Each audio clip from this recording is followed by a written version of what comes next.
There was a lot of difficult conversations I had, fell out of love with the game. I just kind of cracked on, and I never really thought I'd make it, if I'm honest. I was always like trying to prove myself, and I always kind of like felt like that at school. But from like a mental point of view, the more relaxed I am, I think the better.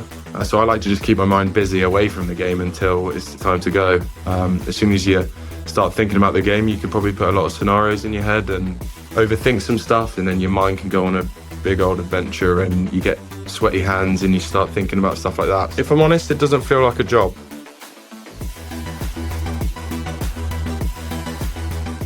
Hi everyone, I'm Arthur Dickins and this is my Rugby Legends podcast. In each episode, I interview an amazing rugby player or coach to get their insight and advice for young rugby players just like me who are keen to learn and get better. In this episode, I'm speaking with Tommy Freeman, the Northampton Saints, England and Lions winger. Tommy is very big and very quick. He's made over a century of appearances for Northampton Saints and won the Premiership title in 2024. In 2025 Six Nations, he became the first Englishman to score in every single round of the tournament, a remarkable feat. And that form earned him his starting place on the British and Irish Lions tour of Australia last year. I hope you find Tommy's knowledge and wisdom as helpful as I did. Enjoy.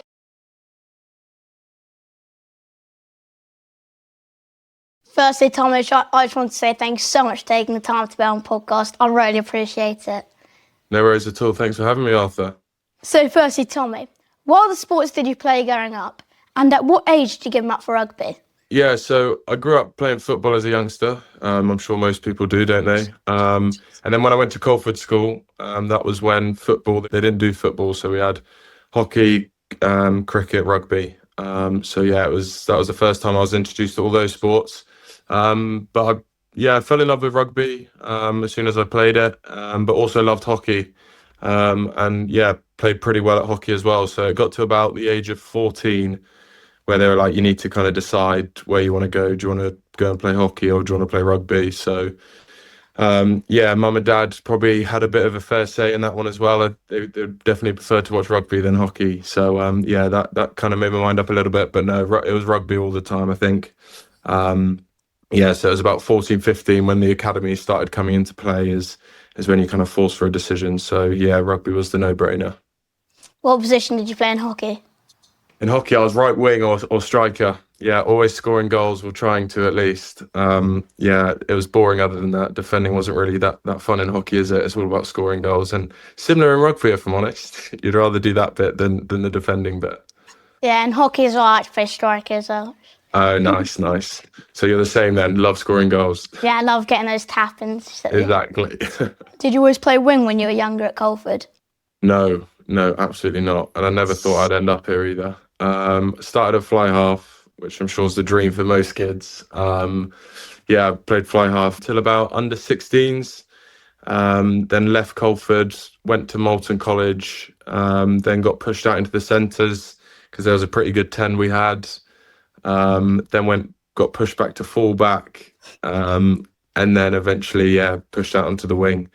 I don't know if that's a compliment or not, going back out onto the wing, having all the skills at 10 and fullback and centre and stuff, and then getting pushed onto the wing. But no, it's turned out all right, if I'm honest.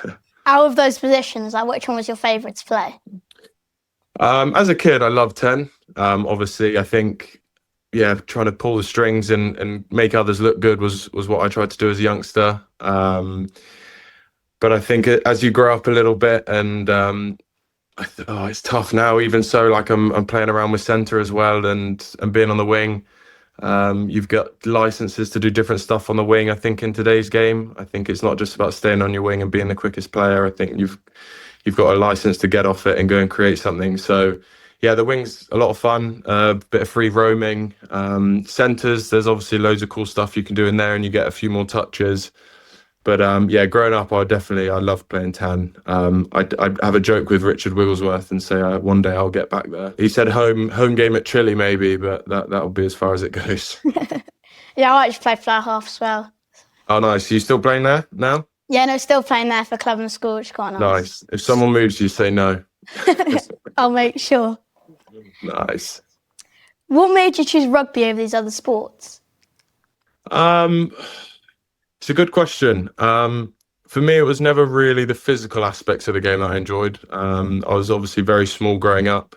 I had two big brothers who had a growth spurt pretty early. They're both 6'1", 6'4", so they had the growth spurt pretty early, and I was still pretty small. So the physical side of the game didn't appeal to me, but I just think it was the evasive game. I think obviously it's a good group of lads. Rugby, you're pretty close all the time, and I just think that camaraderie and stuff as a team and as a team game. I think you're obviously putting your bodies on the line for each other at the end of the day, and I know it hurts, but that feeling afterwards, there's no better feeling when you've had a good win and you've worked hard for it. 100% and getting the ball. Exactly. Yeah, that's crucial. What age were you like when you turned your height now? What age were you? So I was in my second year of sixth form, so I was probably about 5'7", 5'8" in my lower sixth, so that's year 12.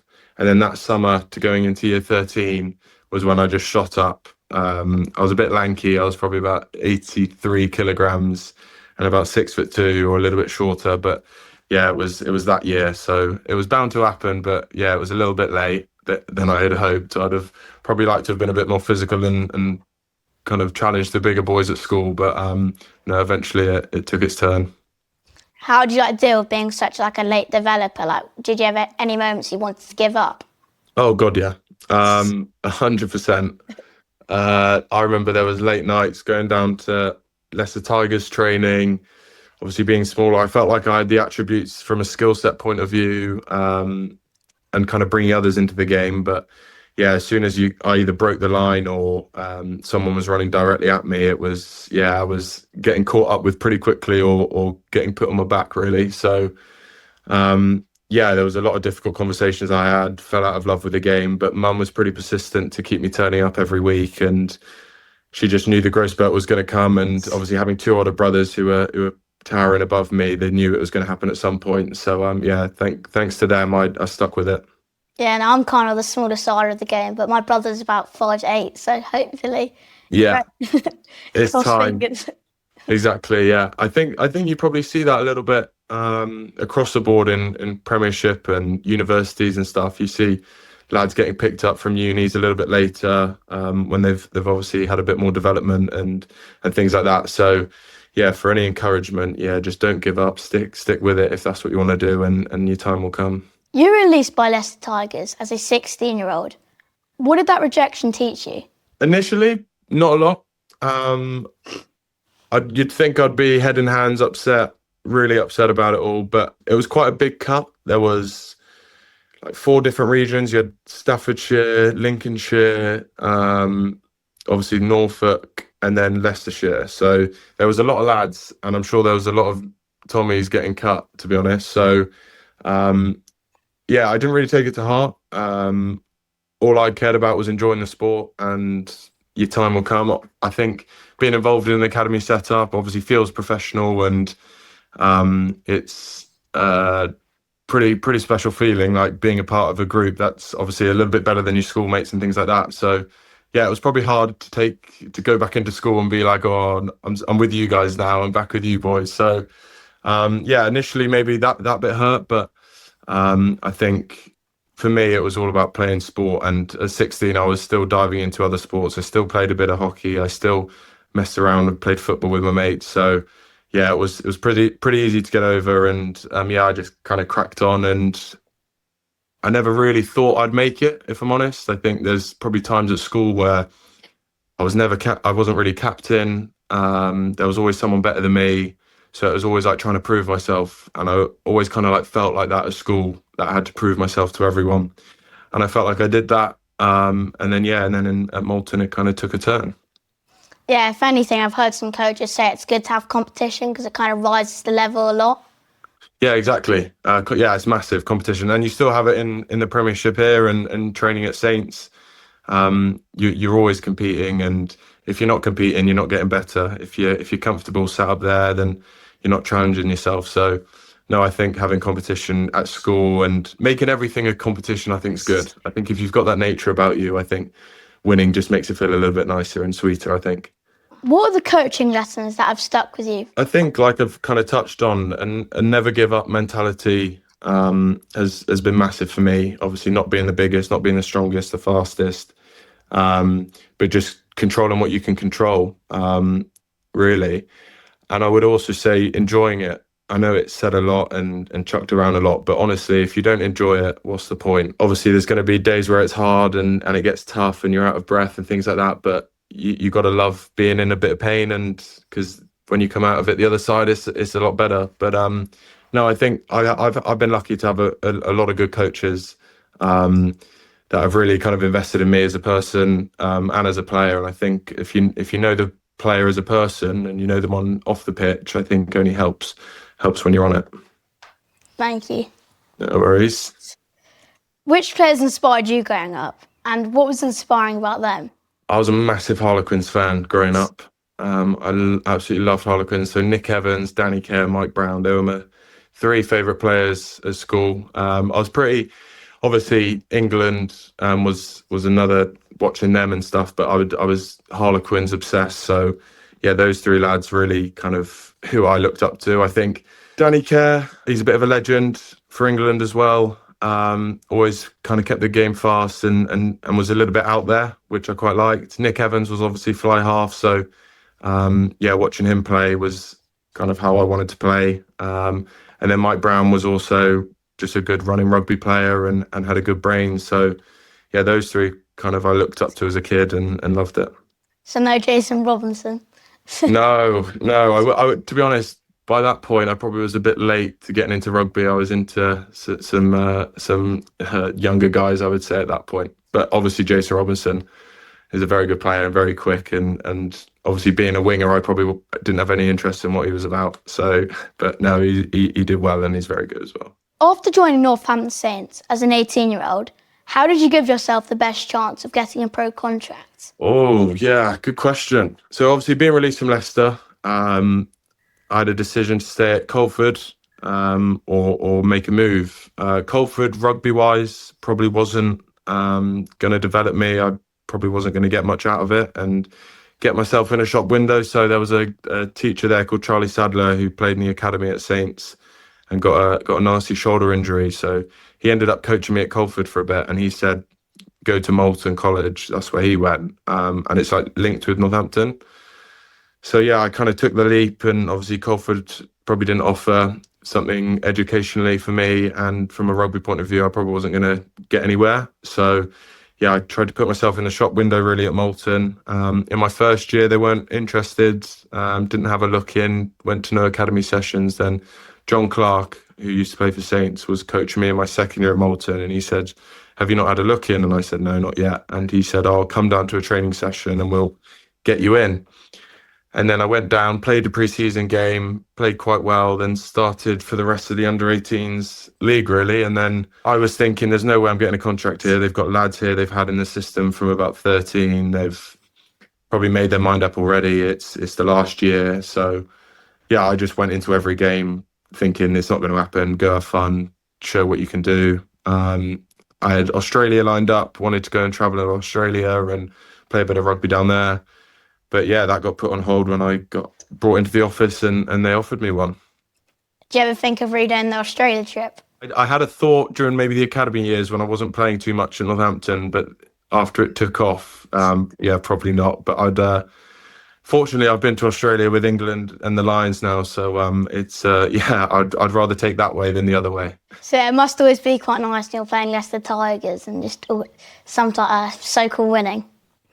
Yeah, it's a good feeling. I think obviously the derby and Northampton's rivalry through the history and the years of playing that game, yeah, it's always special. It's an always special game when we win that game, and yeah, a little bit sweeter for me especially. When did you know that winger was your position? Was this your decision or did it come from a coach? No, came from a coach. So I was, Ferbs had been unlucky with a few injuries. I came off the bench against Gloucester and went quite well. And then I played at fullback for most of the academy stuff, those A-League games, and then this game, and then had the Premiership and a good few games at fullback. And then when Ferbs became fit again, He slotted straight into fullback, and they thought, oh, Chris Boyd at the time, has said, oh, do you want to try giving the wing a go?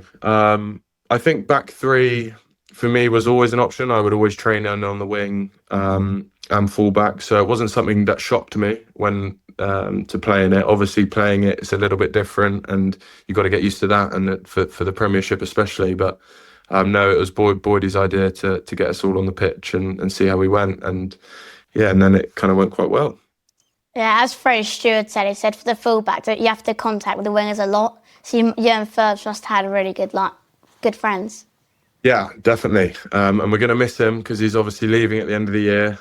So it's pretty sad for us. And yeah, I played pretty good with Ferbs. You've got to have a pretty good connection with those wingers, like Freddie said. And yeah, the better you can connect as a back three, it makes everything a bit seamless, and you get some pretty good rewards off the back of it if you're all in sync, I'd say. Yeah, 100%. But it'll be quite nice playing against him next year, won't it? No, it'll be weird. It'll be weird. He might make some of us look a bit silly, but let's hope I can remember some of his traits and stuff to not let that happen. To any young and aspiring wingers out there, what's one piece of advice you would give them? I think for me, obviously, I've got a pretty wide kind of skill set, I'd say. It's a winger. When you think of a winger, you think he's the quickest on the pitch. He's going to stay on his wing and kind of just be that pace guy, finish tries. I think wing, especially at the top level, is a lot more than that. I think if you can obviously bring that aerial game to your locker and get off your wing as much as you can, I think the more touches you get as a winger, I think the better for the team. Technically, rugby is done on a bit of work rate when you're in attack. If you're a winger that can go and create an extra number elsewhere, I think that'll only bode well for the team. So, yeah, I know you're a winger, but I'd say get off your wing as much as possible and get your hands on the ball. Yeah, no, I see it in academies when I watch like the under-18s, for example. Some of their centres, for example, they get pushed out to the wing because they've got really good skill set and they're quick. Yeah, exactly. I think the more versatility you've got can only help you. And yeah, I think if you've got centres playing as wingers and wingers playing as centres, then it all bodes pretty well. Yeah, I feel like you. Yeah, yeah. Still lots to work on though. We're still working hard, and obviously centre's pretty new, so there's a lot of good centres out there that I'm learning off, and hopefully can compete there. Who are you learning off? Well, in the Lions tour, obviously Gary Ringrose is a legend. Sione Tuapoloto, Hugh Jones, all these guys. It was awesome to play around with them, and obviously I was on the wing for the Lions for the majority. But I definitely tried to pick up as much as I could in general phase play and in general play as a centre as well. But obviously we've got some pretty good centres at the club at Northampton as well. So yeah, there's still lots of learning. It's still pretty fresh, but no, I'm loving it. What do you enjoy most about playing wing?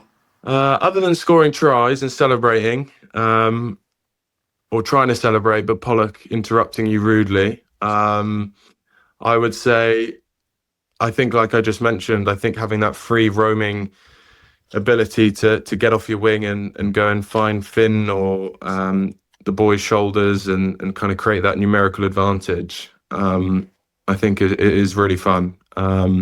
You get yourself in the backfield as well, and you've got a lot of running space. That's always fun, and that's the best part of the game, really, isn't it? It's getting your hands on the ball and taking people on. And obviously, you've got players inside you that put you in pretty good space to go and finish some nice tries as well. Speaking of celebrations, which one was your favourite to do? Oh, I think the lawnmower went down quite well, I think. I'm not sure. That's always good fun. I think Pollock's got a few in the locker that he's probably keeping ready to go. We always have a little chat in the gym and have a laugh about what we're going to do next and things like that. So, there's celebrations are all the kind of things that come off the back of it, but you don't want to celebrate too early. You need to get the ball down and make sure you're winning the game before you start thinking about that stuff. Oh, yeah, 100%. I love the wheelbarrow, and I remember Finn yesterday was like... Yeah, he did that one. He loves that one. I think that's his trademark now. I think he's going to have to keep doing that. But yeah, it'll be good to see that. We don't see Finn go over too many times, so it's always nice to see something come out of him. He's not one for celebrations. When you celebrate and you chuck the ball into the crowd, he hates it because he's got to get the ball back and take the kick. So he's just trying to find the ball and do all that stuff. So no, he's pretty strict with them. How would you prepare for a big game, and when does this process start?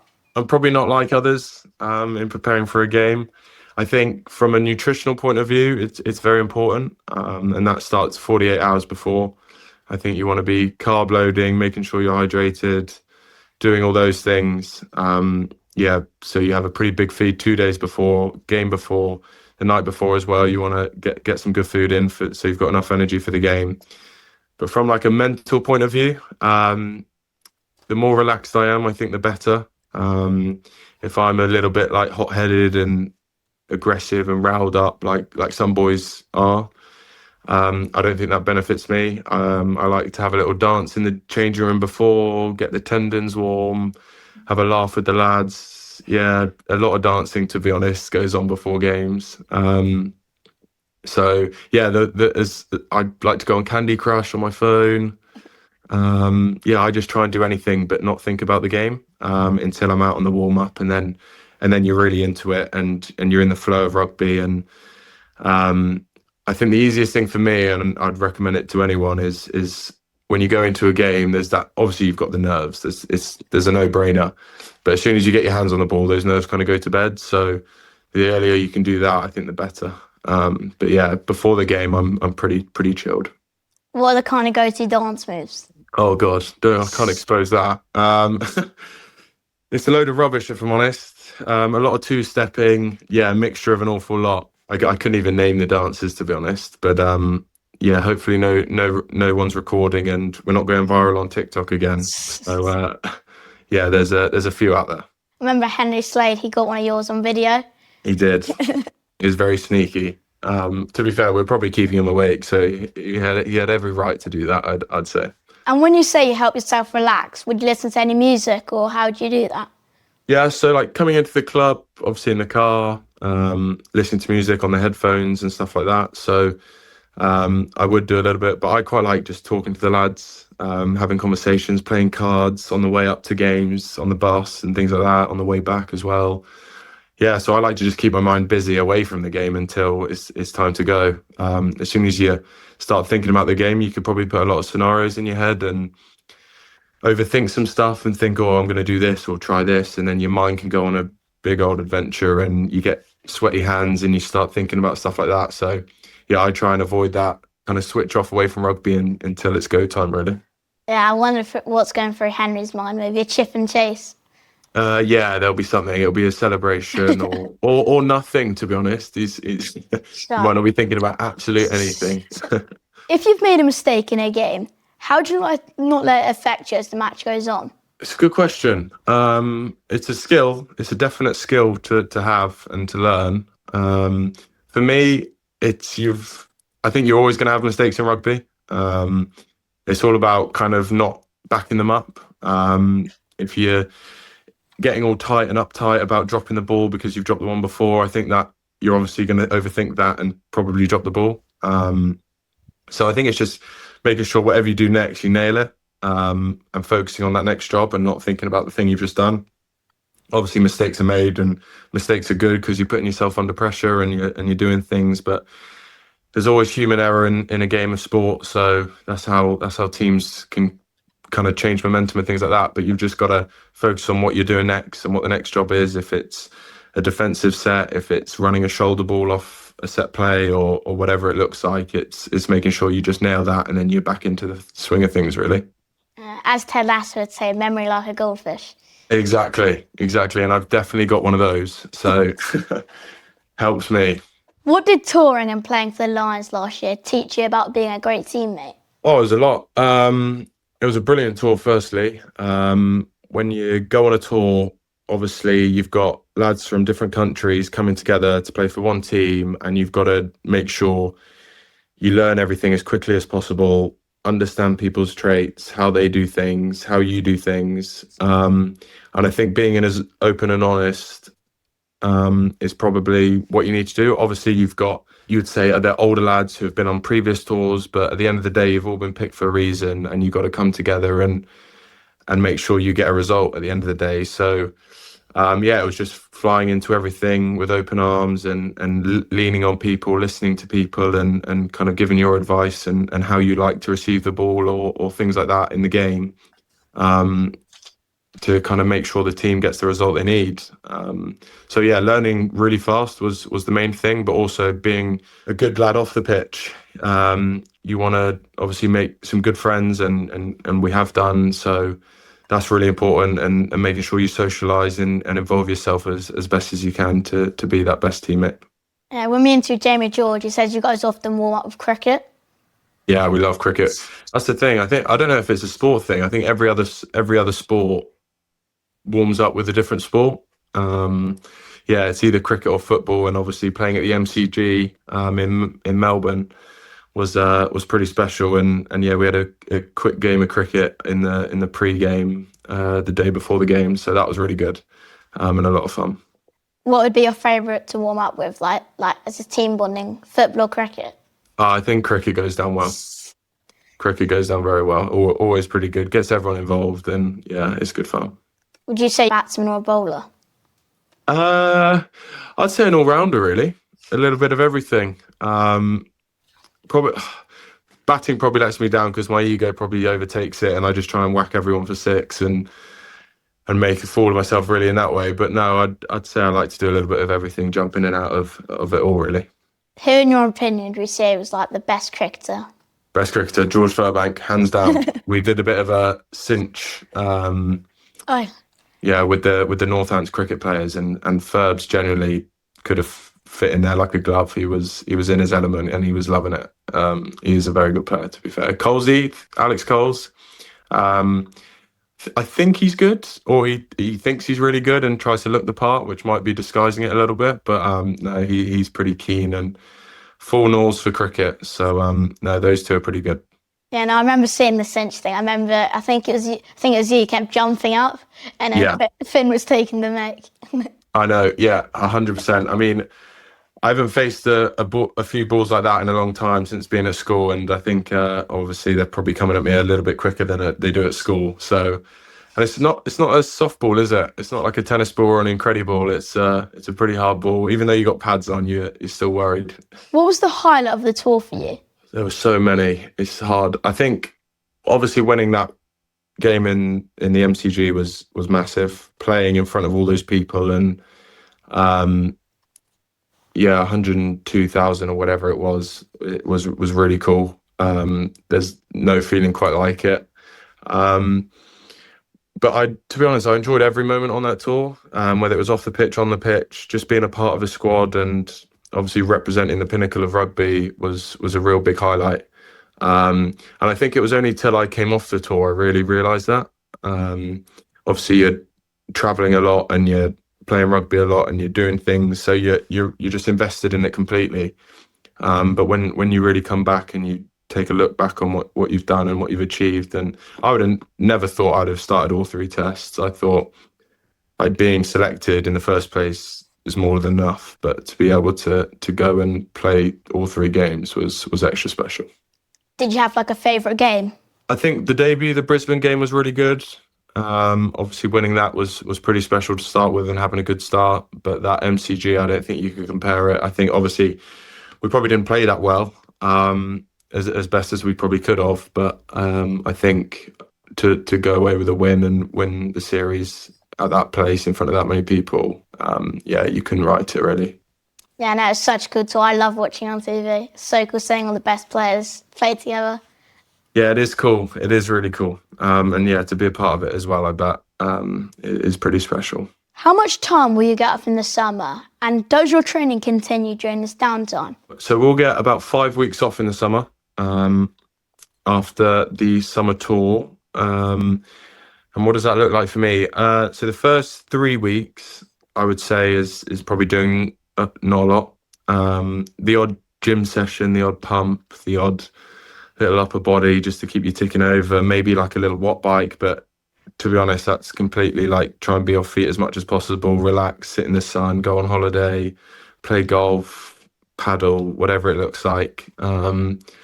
Yeah, probably completely switch off. And then the last 2 weeks, I'll probably start introducing a bit more of a plan. You get sent a few bits from the club to keep you going. So if that looks like gym, a few running sessions, acceleration sessions. And yeah, I think it's just to build it back up. So when you come in on that first day of pre-season, your legs aren't fully full of DOMs, and you're in a lot of pain after that first day, and you're struggling and your lungs are burning. So I think they try and blow the cobwebs out a little bit early.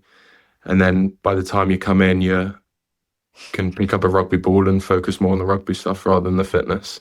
And I remember seeing one of those. I remember seeing Mark Smith on the watt bike. He was pedaling. I was like, sweat dripping down, looking mad. Oh yeah, it's horrendous. Some of the stuff you have to do to get back in shape, it is tough, because you can let yourself go a little bit in those 5 weeks off. You can obviously eat a little bit nicer, have a few drinks, and as soon as you start doing that, your weight can fluctuate a little bit. So you've got to, as much as you want to switch off, you've got to stay on top of it and make sure you're looking after the body. Yeah. Or you get punished on pre-season of day one and you get stuck on a watt bike for a few weeks, and it's not nice.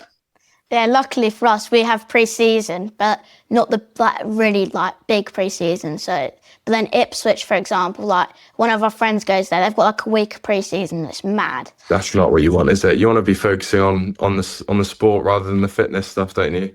100%. Yeah, you want to be running around having fun with your mates, not getting blasted on watt bikes and things like that in running sessions. Final question, Tommy. What's the best thing about being a professional rugby player? If I'm honest, it doesn't feel like a job. You obviously talk to your mates from school, and they've obviously got 9 to 5s, and they're going into their office and they're doing their jobs, and they're coming back. And yeah, to be honest, it just feels like a big family, really, at Northampton especially. You go in, you've got your best mates, you're having a laugh with them every day, you go in smiling, and yeah, you're playing sport that you love. And I know it's difficult, but you're obviously gymming and your body's in shape pretty much all the time. Obviously, when you've got a different job and you've got to go and then gym and do all that stuff after work, is probably a lot more difficult, and I couldn't imagine doing it. But luckily, it's part of the job, and yeah, you stay in shape and you perform in front of 15 to 80,000 people. So yeah, when you're doing that for a living, you never want to take it for granted, and it's the best job in the world. But it is a loose job in terms of, I couldn't call it a job. It just feels like I've come out of school and I'm just carrying on playing rugby, and I'm acting like a school kid with all my mates.